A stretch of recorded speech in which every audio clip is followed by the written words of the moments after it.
Bonjour et bienvenue dans le podcast Persévérance, le podcast qui vous parle de la vie, du comportement, du cerveau, du pourquoi et du comment.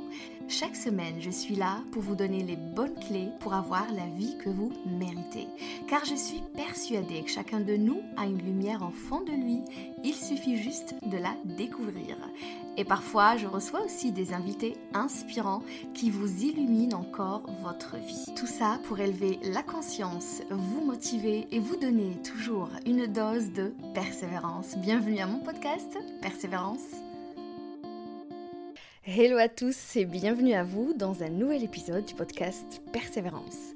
La motivation te permet de commencer, mais c'est la discipline qui te permet de continuer. Vous avez compris, l'épisode d'aujourd'hui parle de motivation. Ah mais tiens, j'ai déjà parlé de la motivation dans l'un des épisodes de Persévérance. Pourquoi aujourd'hui principalement ? Parce qu'on est à la fin de l'année 2024, on va bientôt ouvrir la porte de 2025 et généralement les gens commencent à instaurer de nouvelles habitudes, commencent à penser à des objectifs, commencent aussi à se projeter dans la nouvelle année, mais à quelques semaines, voire quelques mois parfois aussi, après la nouvelle année, la motivation baisse, redescend et on retrouve un dégoût, de l'ennui et encore la même vie qu'avant. Et c'est pour ça que je viens aujourd'hui pour vous expliquer un détail super important. Mais je viens un peu tôt, on est le 5 décembre et je viens vous parler de ça le 5 décembre. Il reste encore quelques semaines avant de la fin de décembre et retrouver la nouvelle année. Mais c'est justement ça, c'est parce que j'ai envie que vous sachiez que peu importe les objectifs que vous allez faire, peu importe comment vous allez entamer cette nouvelle année, sachez et retenez-le bien que la motivation peut baisser et que ce n'est pas catastrophique ni un détail négatif en vous concernant, mais c'est plutôt une habitude un peu, on va dire, humaine. Je viens tôt pour vous donner le temps de bien comprendre ce concept de motivation et de discipline. Vous allez prendre le temps de fixer vos objectifs, de comprendre comment vous avez envie de passer l'année, mais sans frustration, sans vous mettre de la pression parce que vite l'année va se terminer, vite va écrire des objectifs, comment tu vas l'accueillir cette nouvelle année, c'est juste pour que vous soyez tranquille, vous avec vous-même. On peut être aussi très enthousiaste maintenant par l'idée que l'année va commencer. Alors, je suis super motivée, super excitée et j'ai envie tout de suite de travailler sur moi-même, de passer le mois de décembre à fixer des objectifs et à élever ma vie. Et puis, vous savez quoi ? À l'arrivée de janvier, et surtout la première semaine après réveillon et juste cet enthousiasme d'accueillir une nouvelle année, tout revient à la normale. Je parle d'enthousiasme exprès, parce que je vais commencer l'épisode par ce mot. L'enthousiasme, c'est quoi ? Vous devez vraiment bien le comprendre parce qu'il est relié systématiquement à votre émotion quand vous commencez une nouvelle année. C'est l'émotion puissante qui va vous embarquer, qui va vous pousser sans que vous comptez au fait les heures, sans vous compter les jours ou l'énergie que vous donnez. C'est ce qui va vous pousser à rester et à continuer ce que vous faites. Ça, c'est l'enthousiasme. Alors l'enthousiasme va rester et restera tant que tout va bien dans ta vie, tant que l'émotion est là.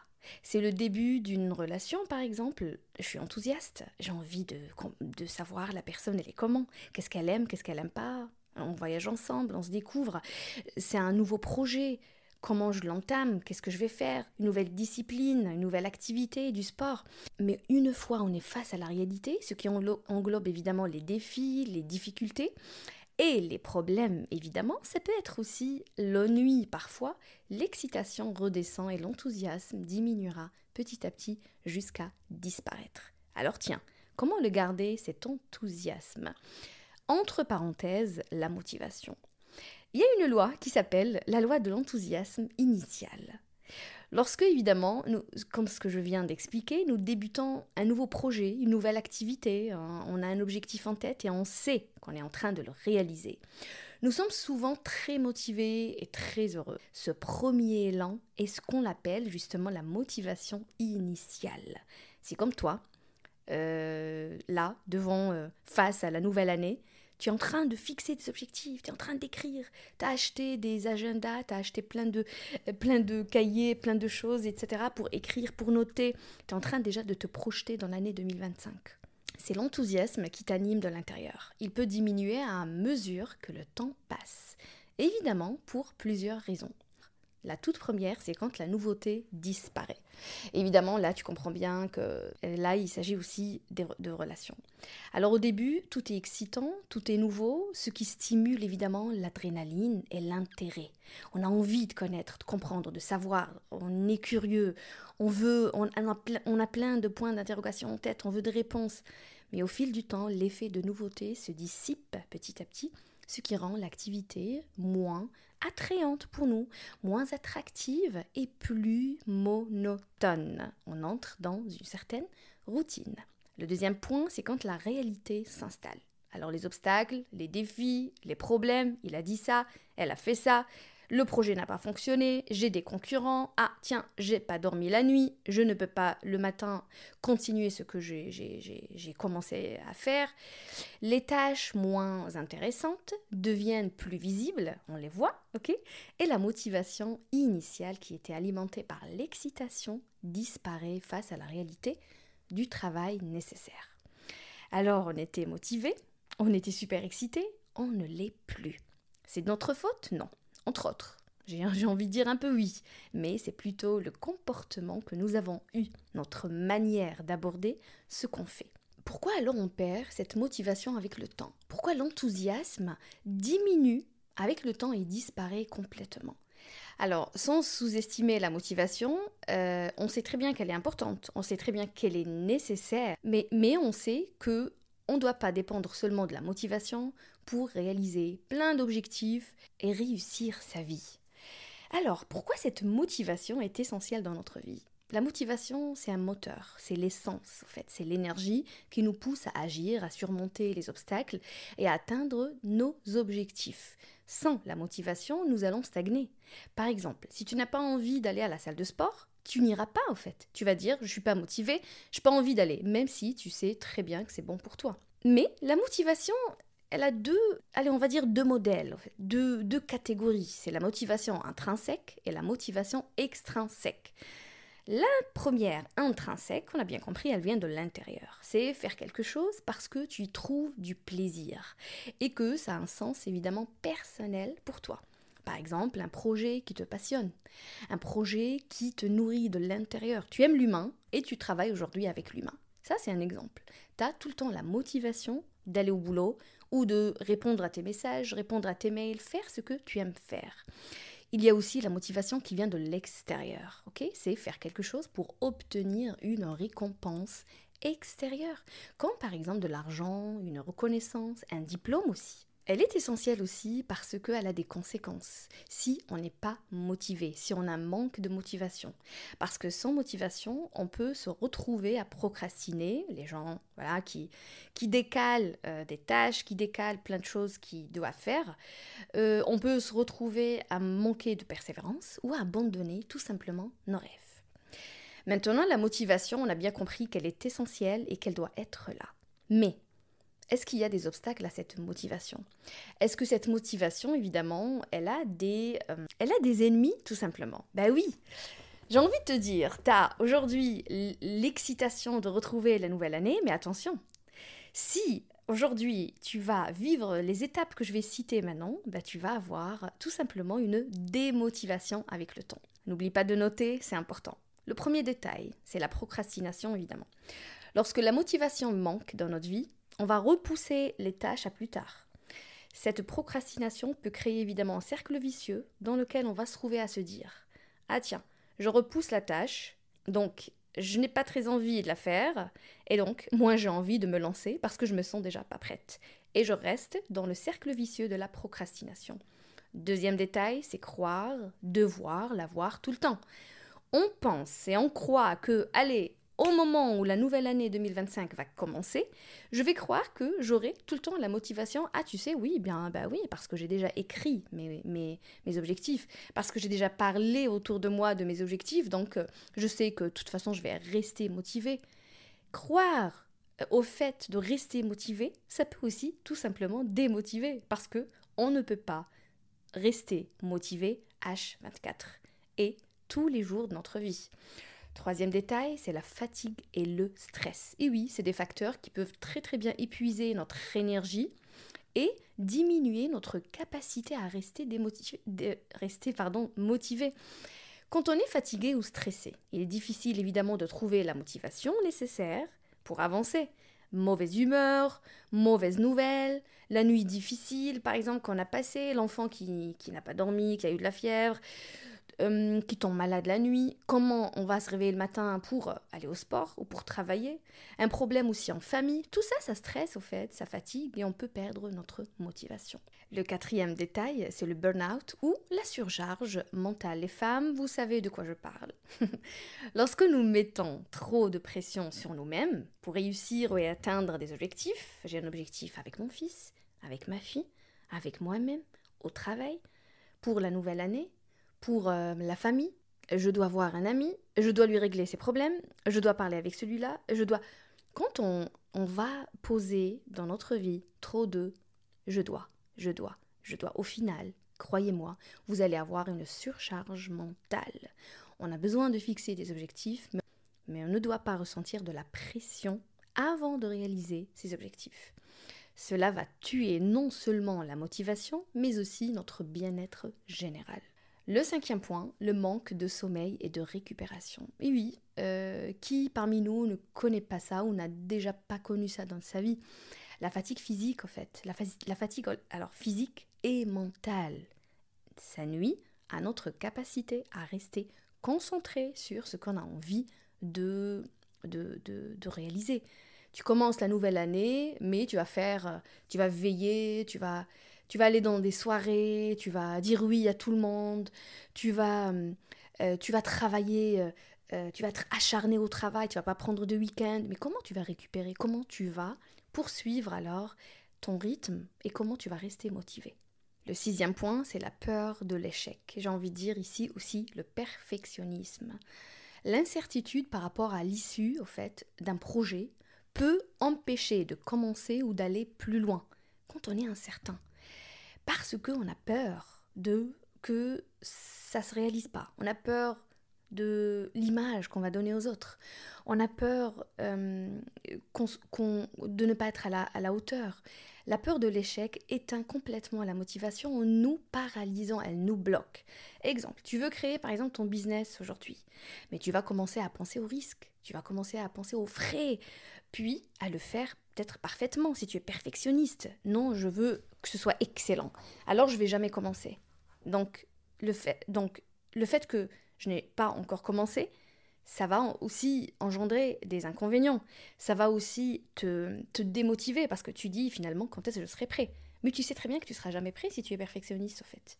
Donc c'est compliqué, on est démotivé.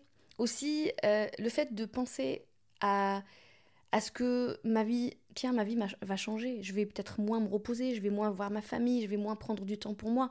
Tu vas te démotiver si tu penses de cette manière. Le dernier point, et pour moi il est vraiment primordial, c'est le manque de clarté dans ton projet, dans ta vie personnelle, professionnelle. C'est le manque de clarté sur le pourquoi. Pourquoi je fais ce que je fais? Pourquoi je me réveille le matin pour aller au travail? Pourquoi j'ai envie de faire du sport? Est-ce que je suis complètement conscient et je suis au courant, d'accord, et convaincu surtout que cela est bon pour ma santé mentale et physique? Est-ce que je sais que le travail que je suis en train de faire, en fait, va élever ma vie, va me permettre de peut-être manger, de voyager et aussi peut-être de réaliser d'autres objectifs par la suite? Est-ce que je sais qu'au fond de moi, il y a une raison qui me pousse à faire ce que je veux faire? Si tu ne sais pas au final pourquoi tu fais ce que tu fais aujourd'hui, tu vas être démotivé, tu vas être dans un état robotique, ce qui va te démotiver. Et certainement, il n'y a pas d'exception, certainement avec le temps. Comment alors rester motivé? Comment alors on va garder cette motivation? Comment on va lutter contre la démotivation? Tu sais, ici, la première chose que j'ai envie de te dire, c'est la répétition sans un grand résultat. C'est quand tu répètes les choses, mais tu ne vois pas que tu avances. La motivation n'est pas compatible avec la routine, même si, attention, paradoxalement, pour réussir, il faut une dose de répétition, de routine, ce qu'on appelle évidemment autrement la discipline.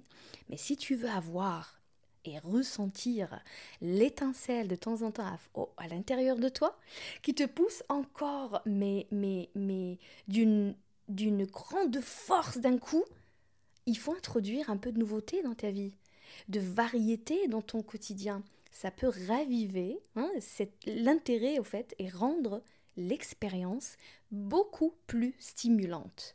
Que ce soit une activité sportive, que ce soit le travail, que ce soit un projet personnel, mariage, peu importe.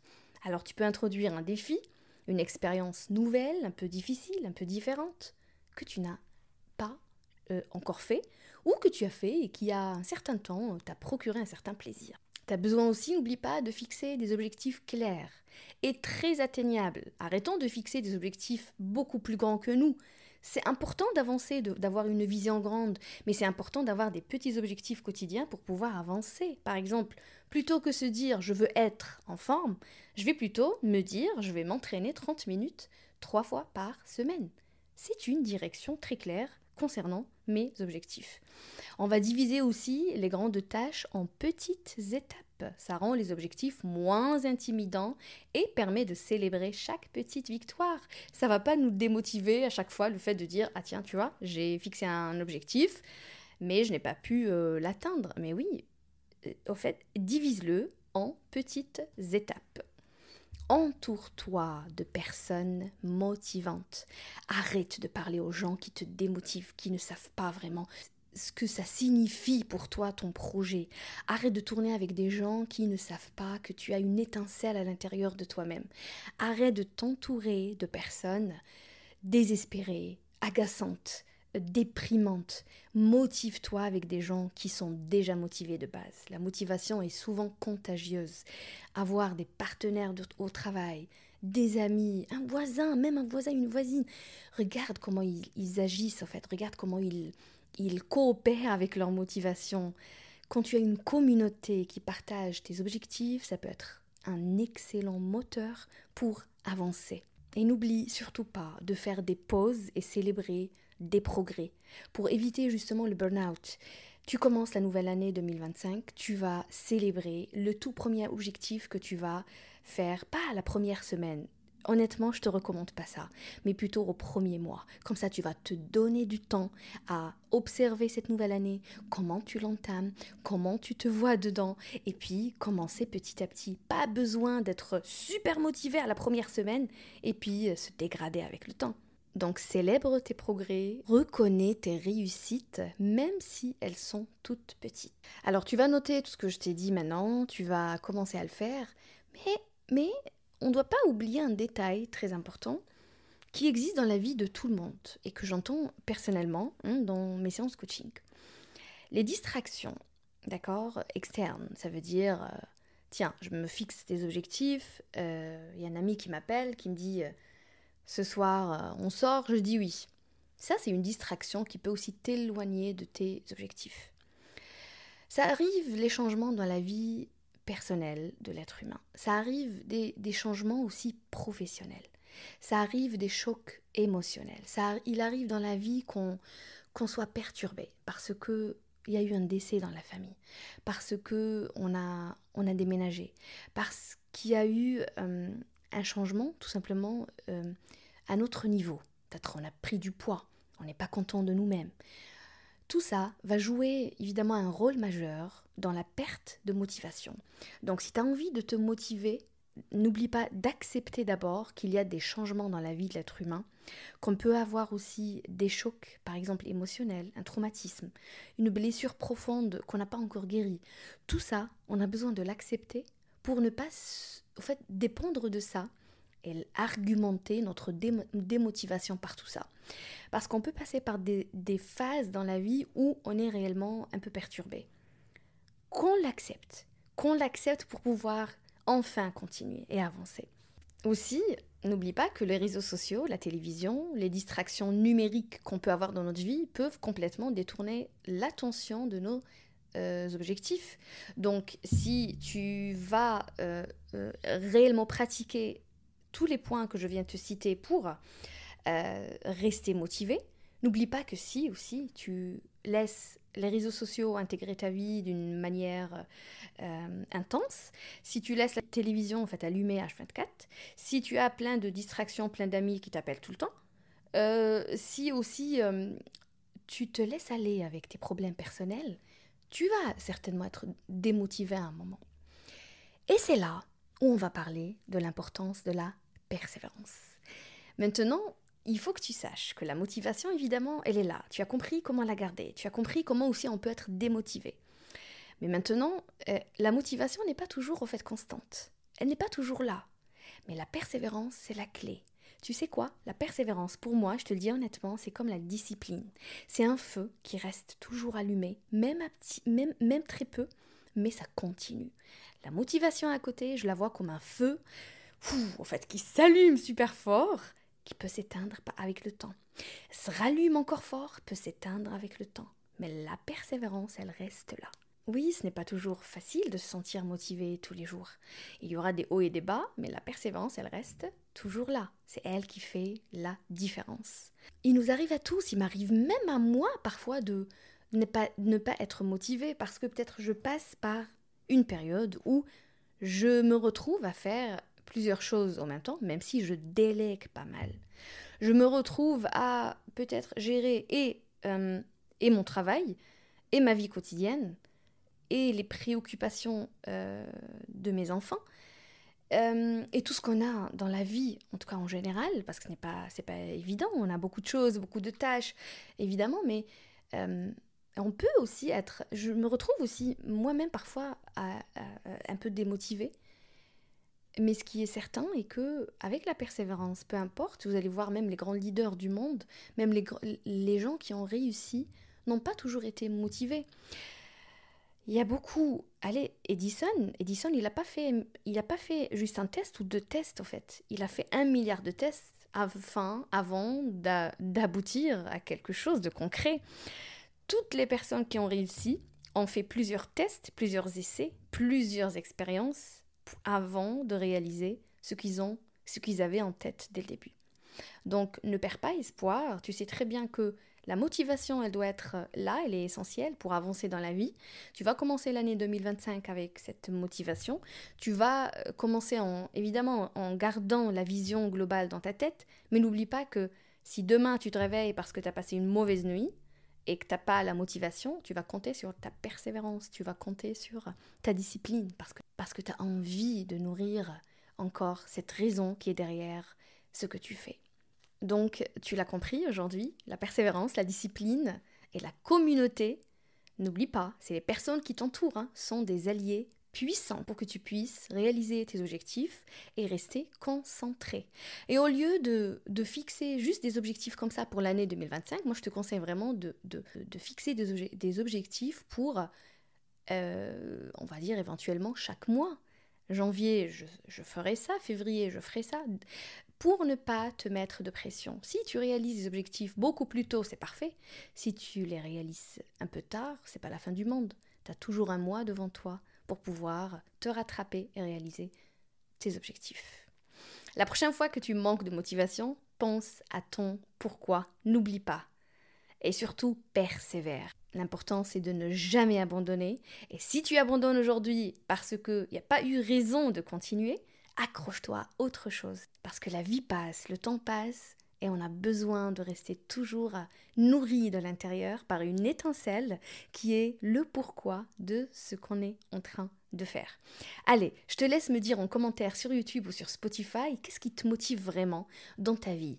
Partage ton expérience avec moi sur les réseaux sociaux. Tu peux m'envoyer comme d'habitude aussi par message privé. Tu peux m'envoyer aussi un mail pour m'expliquer.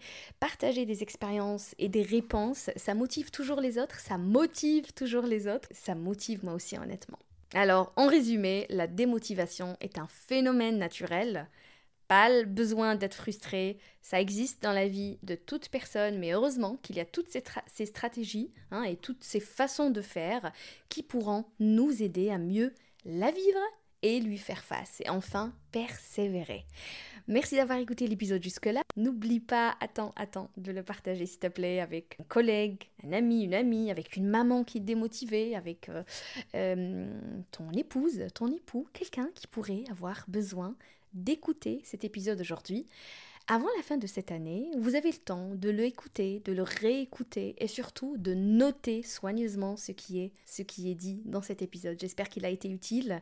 Ah, le prochain épisode est justement avec celui-là que je vais terminer l'année, ça va être en présentiel.